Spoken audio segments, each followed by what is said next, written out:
Hi, this is Brad Myers, and for my TAL course project, I interviewed leaders from my school, Immokalee Technical College, ITech, to discover how directors have created a learning organization. The presentation will provide an overview of the project. I'll discuss procedures, analyze the results after learning about the school's organizational practices and culture.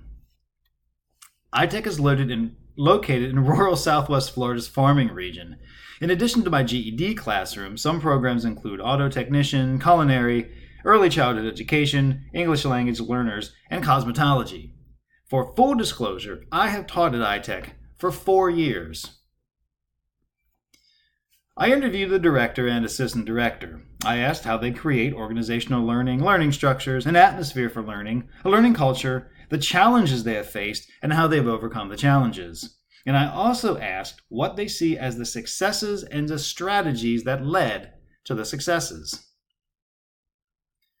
The assistant director seemed defensive and not really sure what he was saying. He pointed out the school is obligated to follow statutes from the state, and instead of counseling students who fall behind, they coach students. That's great for students, but what about the staff?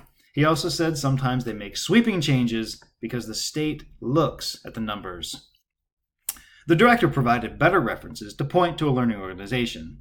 He focuses on creating a consensus before implementing changes and mentioned satisfaction on yearly surveys. But then, at the end of the interview, he asked, "How do you measure the health of an organization?"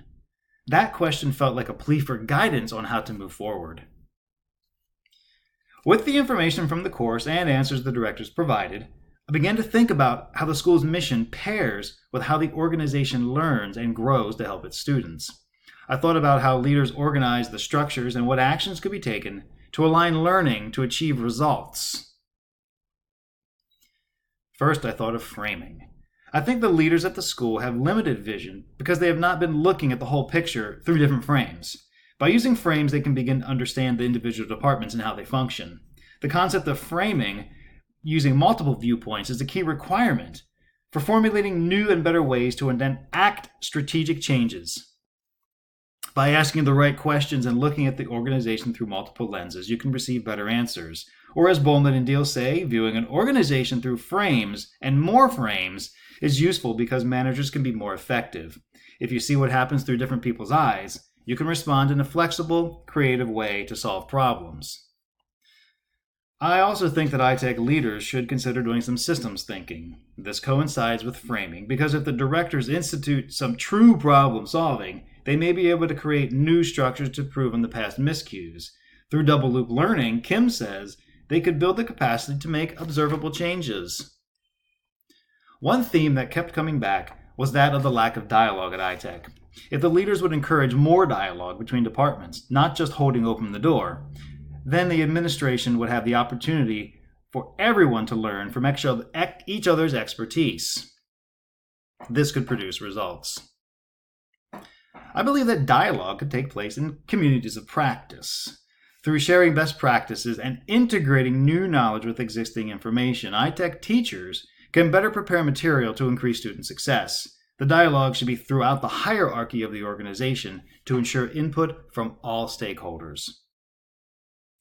Another idea for ITech's leaders is to help dialogue with liberating structures. I found the concept fascinating, easy to try, and highly effective. Through these loosely structured dialogue activities, the staff could really develop into a collaborative team, working together to form a common goal, towards a common goal. A cultural shift may be the most important of the ways to create an environment for learning. A learning culture needs to be fostered with care for staff to feel safe to take risks to learn something new. Organizational learning is based on a learning culture that allows you to learn from your mistakes. It is also vital for the ITech staff to feel safe in order to have open dialogue. Garvin, Edmondson, and Gino say that psychological safety is the key to promoting dialogue and creating the atmosphere in which the free flow of ideas permeates an organization.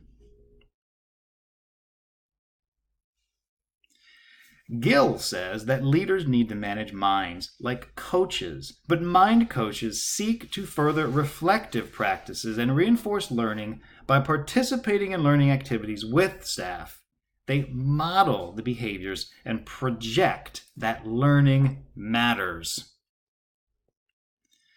Because organizations are made of a web of connected parts and people, they must learn how to help each other by sharing mutually beneficial information. Investing in liberating structures may help iTech leaders connect staff to each other in meaningful ways to increase student achievement. Although the difficulties of time, location, and contractual obligations would be significant challenges to be considered and ameliorated, enacting meetings outside the organization, like in the Catalyst Miami panel interview, could also be a method to further the lines of communication at the school or any other organization. Though daunting barriers to enacting organizational learning like time and place exist, concerted efforts by leaders can break those barriers by placing and implementing structured dialogue, techniques, systems thinking, communities of practice, and a positive learning culture. To conclude, I could answer my director's question about how to determine the health of an organization and how to understand organizational learning by asking, does the organization use its vision to secure time for dialogue that allows creation and transfer of knowledge? Do they discuss and analyze the results under the tutelage of supportive leaders who have provided space and means for learning? And if the organization adapts and grows through its learning, we could conclude that it does indeed have organizational learning and that it is also healthy.